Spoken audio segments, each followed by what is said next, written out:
And we are back here on the GSMC football podcast. And for the final part of the show, we're just going to run through the remaining games that I didn't get to from this weekend. I'm going to try not to spend too much time on each of them just because, there's a lot to run through.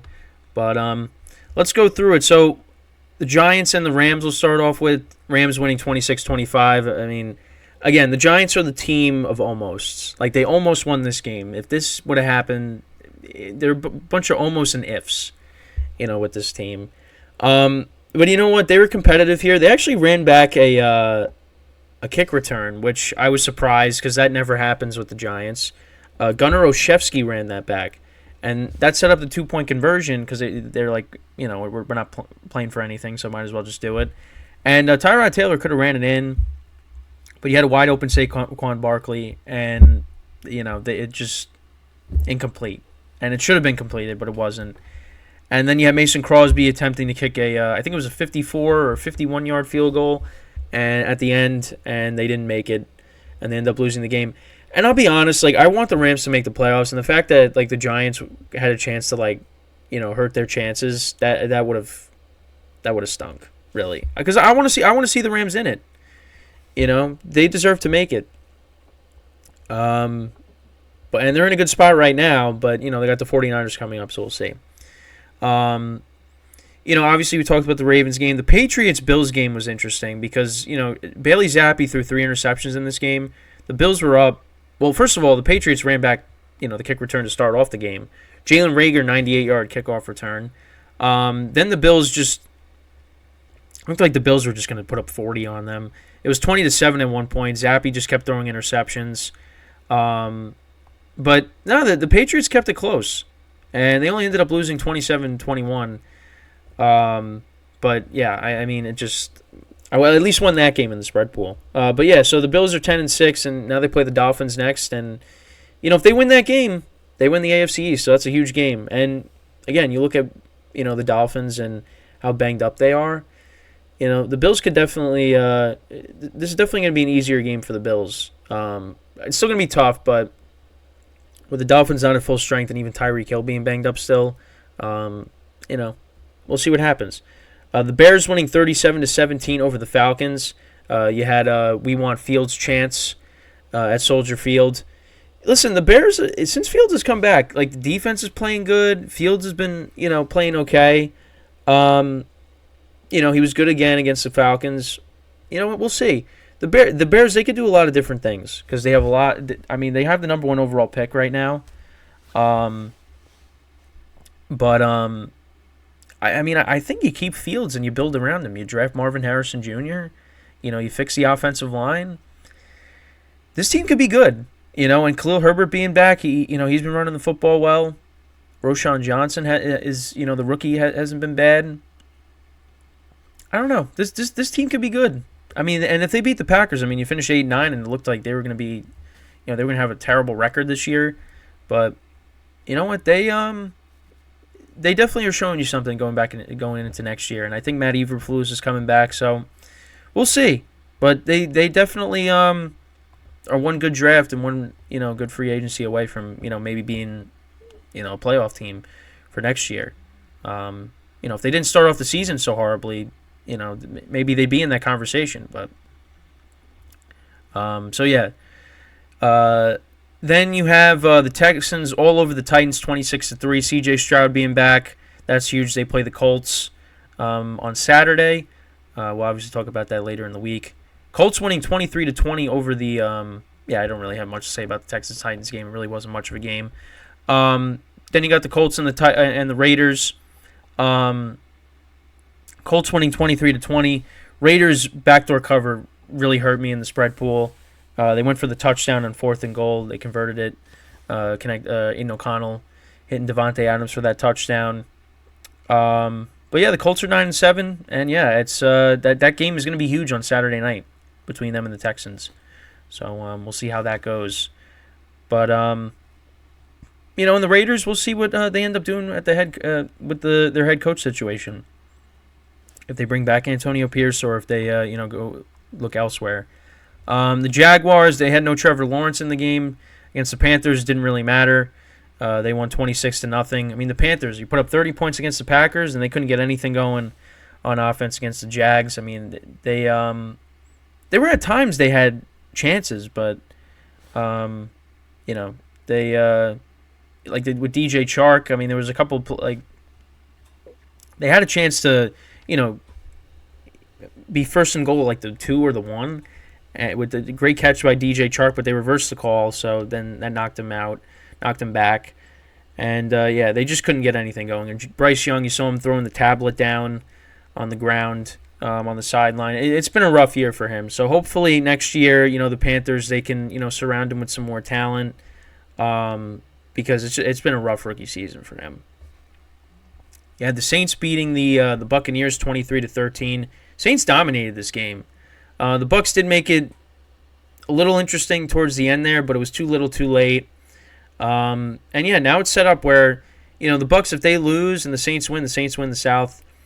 Or if the Bucs lose and the Falcons win, then the Falcons win the South. So, we're talking about how Baker Mayfield's been playing great lately, and all it took was one game, and now it's like, well, we're back to who's going to win this division. Because I'll be honest, I do not feel confident that the Bucs are going to beat the Panthers.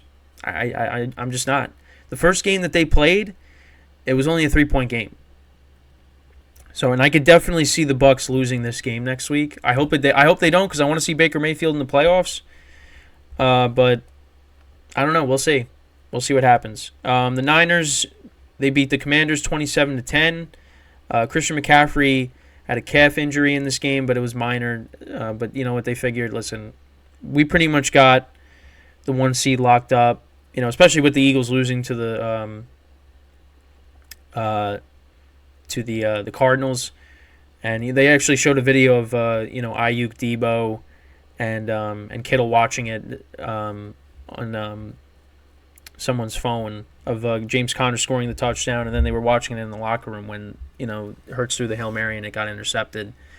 But yeah, they got the 1 seed, and we'll see what they're going to do next week if they rest their starters, because the Rams need that game next week because they play the Rams. The Rams really need that game. So, then you had the Broncos and Chargers. Jarrett Stidham's first start as a Broncos starter. I mean, the final score was 16-9. Chargers almost beat the Bills last week. Couldn't get anything going on offense here. They had no Joshua Palmer in this game, no Keenan Allen again. And yeah, the offense just, again, couldn't get anything going. But Stidham, the big play of the game was Stidham connecting with Lil Jordan Humphrey for that big touchdown. That was a 54-yard touchdown. I don't know what the Chargers were doing on defense, but they just could not tackle him. But yeah, Broncos improved to 8-8. I mean, they're out of the playoffs. If they just didn't lose to the Patriots, they'd still be in it. But that was a killer loss there.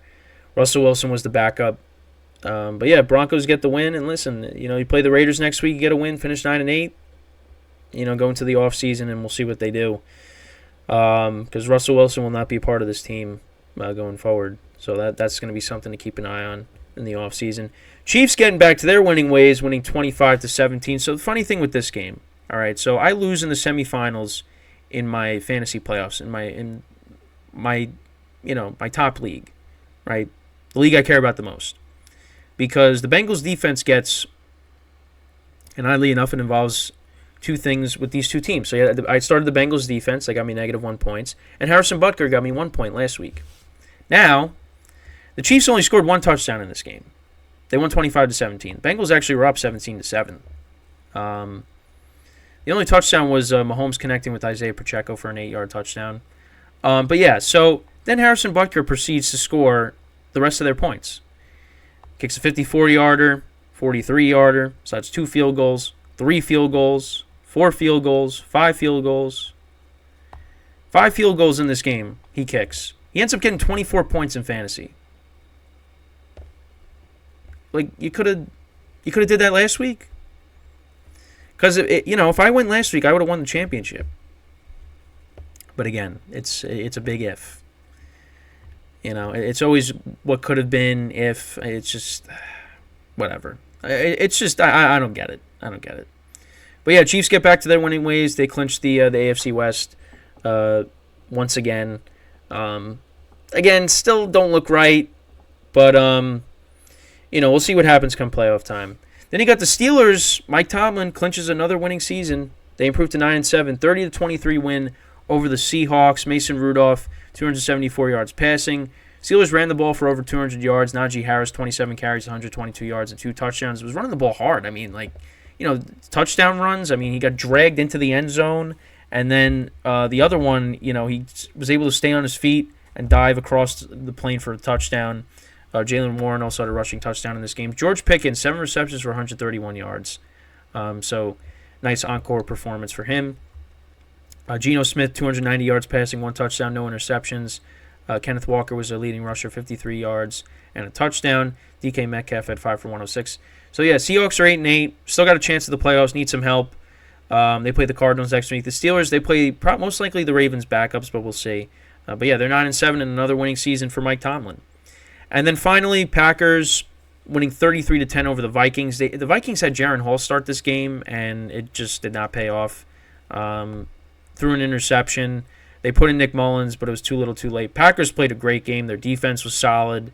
Jordan Love was great. Rushing touchdown in this game, 256 yards passing, 3 touchdowns, no interceptions. Just really picked it up since that rough stretch. Bo Melton was their leading receiver. 6 receptions for 105 yards and a touchdown. Jaden Reed left the game with an injury. He had 6 receptions for 89 yards and 2 touchdowns. But the Packers, winning, you're in. So we'll see if they can get in. But, yeah, I mean, Jordan Love looks good. And, they're playing against the Bears next week in Lambeau. Winning, you're in against a divisional opponent that has nothing to play for. And if you lose, Seattle could get into the playoffs. Where have you seen that before? Oh, yeah, that's right. Last year when they played the Lions, when the Lions had nothing to play for and the Lions beat them. So we should be a little nervous about this game, especially with how the Bears are playing. So, but yeah, that's pretty much that is pretty much every game, right? Yeah, I ran through pretty much all of them. So now we'll get into the college game, the rest of the college games from yesterday. So you had LSU winning 35-31 over Wisconsin. Oregon, Bo Nix's final game, 45-6 over Liberty. He had 5 touchdowns in the game, 363 yards passing. Tennessee was all over Iowa, 35-0. Of course, we talked about Alabama, Michigan. And then you had the other college football playoff game, Washington and Texas. Washington winning 37-31. Michael Penix Jr., 29-38, 430 yards passing, 2 touchdowns, no interceptions. Quinn Ewers had if that's how you pronounce it, 24-43, 318 yards, 1 touchdown, no interceptions. But yeah, this was a nail biter at the end because Washington was up by 2 scores, and then in the fourth quarter, they scored a touchdown. Washington kicked a field goal, make it 37-28. Then Texas kicked a field goal to make it 37-31. Washington punted. Texas got the ball back, and they were right there. But they were able to get into the red zone, but they could not get the touchdown, and that made it. And that was the final score, 37-31. And it's going to be Washington against Michigan, so we'll see how that goes. Obviously, people are, it's going to be Michigan favored in this game. But I did get a comment on one of my shorts because I'm not a college football expert. I'm not. Okay, the NFL is, I'll be honest, the NFL is what I'm more knowledgeable with. But you know what? I'm just making picks for these games. I'm not an expert. Everybody's got an opinion. So for one of the shorts, I said I'm taking Michigan, and I took Washington. Well, I took Michigan, like I did with the spread. So like Washington was like the 4-point underdog. So I took Washington with the points, and I took Michigan. And someone commented, yeah, you're probably going to go 0-2, 1-1 at best. And you're new to this. And what ended up happening? I went 2-0. Now, again, I'm not going to get ahead of myself and say I'm a genius when it comes to picking college games, but listen, I'll take the 2-0. So, so now we got Washington, Michigan. That's your national championship matchup, so obviously we'll talk about that when we get closer to it. But yeah, that's pretty much it for the show for today. I thank you guys for tuning in. We'll be back again tomorrow, 11 a.m. Eastern Time, so make sure to tune in for that. But yeah, that's pretty much it. So, as always, I'm Kenneth Grunfelder signing off from the GSMC Football Podcast brought to you by the GSMC Sports Network. Have a good day, and I will see you guys tomorrow. Take care.